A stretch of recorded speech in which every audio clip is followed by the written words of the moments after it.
মানুষকে চোখের দেখায় কখনো চেনা যায় না, সময়ের সাথে সাথে সবারই আসল রূপটা বেরিয়ে আসে। এটাই সত্যি, এটাই বাস্তব। আসসালামু আলাইকুম, সবাই কেমন আছেন? আলহামদুলিল্লাহ, আমি অনেক ভালো আছি। আজকের ব্লগটা সকাল থেকেই শুরু করেছি। সকালবেলা নিজে একটা পান খেয়ে স্বামীর জন্য একটা ডিম সিদ্ধ করে একটা পান বানিয়ে তারপর ফার্মে এসেছি। এসে দেখি আমার সাহেব এত ঠান্ডার ভিতরে একদম কাজে লেগে পড়েছে, আর তার খুশি দেখে কে নতুন মুরগি একটা ডিম পেড়েছে। এই খুশিতে সে আত্মহারা। আসলে দিন রাত অক্লান্ত পরিশ্রমের ফলে এই ডিমটা যখন সে দেখেছে, তার আনন্দের শেষ নেই। আমার অনেক ভালো লাগছিল, কারণ পরিশ্রমের ফল যখন পাওয়া যায় তখন সবাই খুশি হয়। তার খুশিতে আমিও খুশি। তো সব মুরগিগুলো দেখে নিলাম, সকাল সকাল তারা খাচ্ছে আর ডিম দিচ্ছে। এগুলো পুরাতন মুরগি। পরে বের হয়ে গেছি ফার্ম থেকে। চতুর্দিকে দেখেন ধান কাটা শেষ, সব মাঠ ঘাট খালি। এত ঠান্ডার ভিতরেও এই যে আমাদের জেঠি শাশুড়ি, দেখি কি সুন্দর গোবর শুকা দিচ্ছে। তার সকাল হলে ঘুম ভেঙে যায় আর কাজে লেগে পড়ে সে। তো যাই হোক, গ্রামের বয়স্ক মানুষরাও অনেক শক্তিশালী। তো ঘরে এসে দেখি আমার একটা পার্সেল এসে পড়েছে। এখানে ঝোলা গুড় তারপর পাটালি গুড় অর্ডার দেওয়া হয়েছিল, আর বিশ্বাস করেন এতটা ভালো হবে আমরা আসলে কল্পনাও করিনি। আমার ঝোলা গুড়টা অনেক পছন্দ, এ কারণে সাথে সাথে আমি নাস্তাটা করে নিচ্ছি। রুটি দিয়ে খেতে কিন্তু ভীষণ মজা লাগে। তো পরে নাস্তা টাস্তা শেষ করে একদম দুপুরবেলা চলে এসেছি রান্নাঘরে। কাটা বাসায় বসে পড়েছি। আজকে ফুলকপি, আলু, সিম দিয়ে মাছ রান্না করব, আর বেগুনের বড়া করব। স্বামীর জন্য বেগুনের বড়া করলে তার আর কোনো কিছুই লাগে না, সে অনেক পছন্দ করে। তো আজকে আর বেশি কিছু রান্না করব না, সুন্দর করে সবকিছু কেটে নিচ্ছি।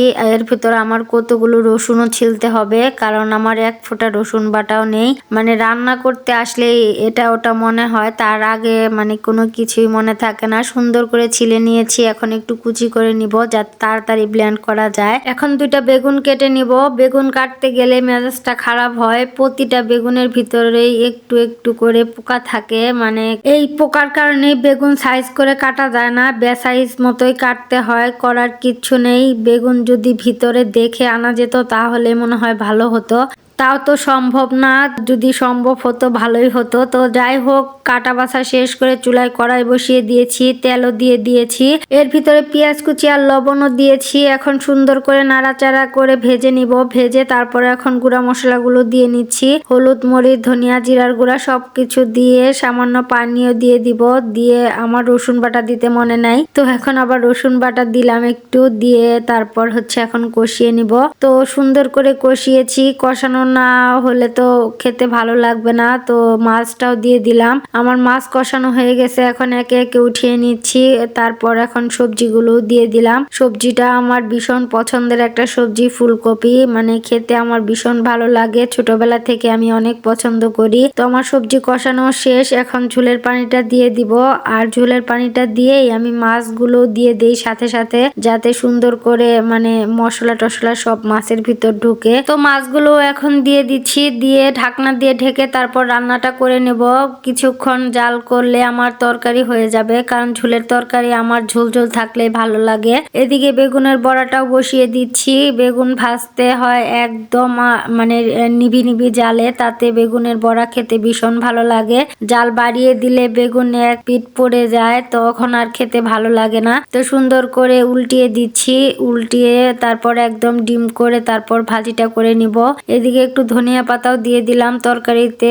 একটুক্ষণ এখন রেখে তারপর নামিয়ে ফেলবো। আমার তরকারি হয়ে গেছে। তো পরে সব কাজ সেরে খেয়ে নিচ্ছিলাম। আলহামদুলিল্লাহ, অনেক মজা হয়েছিল বেগুনের বড়া তারপর তরকারি। নিজের প্রশংসা নিজেই করি ভাই, আজকালকার দিনে কেউ আর প্রশংসা করে না।